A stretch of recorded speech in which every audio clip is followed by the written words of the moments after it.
naming saging. Kaunta, isang bulig na saging to. Tawag sa amin is isang bulig. Yung isang ganun talaga. Tapos, hinog sa puno to kaya ang tamis. Yan, kasama kong mother ko, magmukbang kami ng saging. Anong to guys? Latondan na saging. Yan. Bali, pinitas namin to yung may hinog na sa puno para matamis. Ganito sa probinsya guys. Hindi may luto. Kari. Dili luto, di ko gusto luto. Hindi ka na. Yan. Ayaw daw niya ng sobrang hinog, kaya namili siya ng yung hindi gaano hinog. Magmukbang kami ng mother ko ng saging. Ito pala yung nanay ko guys.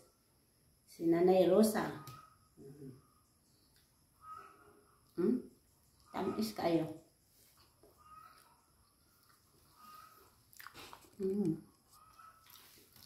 Isang bilaong saging.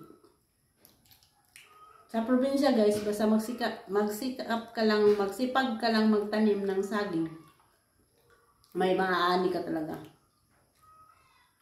Ano, tamis? Tamis? Tamis yan. Agda! Nakain tayo. Kain tayo ng saging.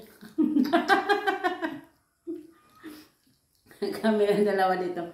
Ubusin namin to guys, mukbang ng saging. Nasa ano pala, latundan. Tawag namin dito sa Bohol is kusta na saging. Ito yung pagkain ng bata, guys. Yung ganitong saging. Kusta. Yung sa Manila pa is Lutong na yung yung sa Manila pa is ano, latundan. Lami kayo. Guys, ang tamis guys kasi hinog sa puno. At saka ano to guys, organic talaga siya. Walang nilagay na abono or spray, wala. As in organic siya. Ayan o. Dami no. Lutong na ako. Kain tayo. Pumanis mo yan, katang sipi. Ito lang yung almusal ko guys. Kaninang pagising ko ng 5, nagkape lang ako. Walang tinapay. Tapos tubig. Pure coffee lang yun. Walang sugar.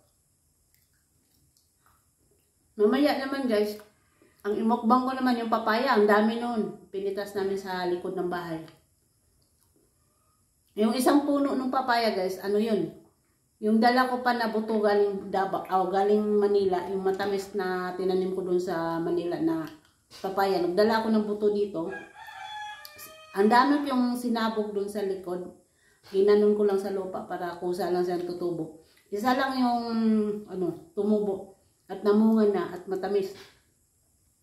Si Lydia naman binigyan ko ng buto. Sa dami ko rin binigay sa kanya. Isa lang din daw ang tumubo siya. Kasi marami naman daw tumubo or lumaki. Kaso yung iba lalaki, kaya pinutol niya. Isa lang yung babae, kaya yun, namumunga na daw yun, pero wala pang hinog. Pero yung doon sa likuran ng bahay namin, nakapitas na sila mahinog. Matamis daw.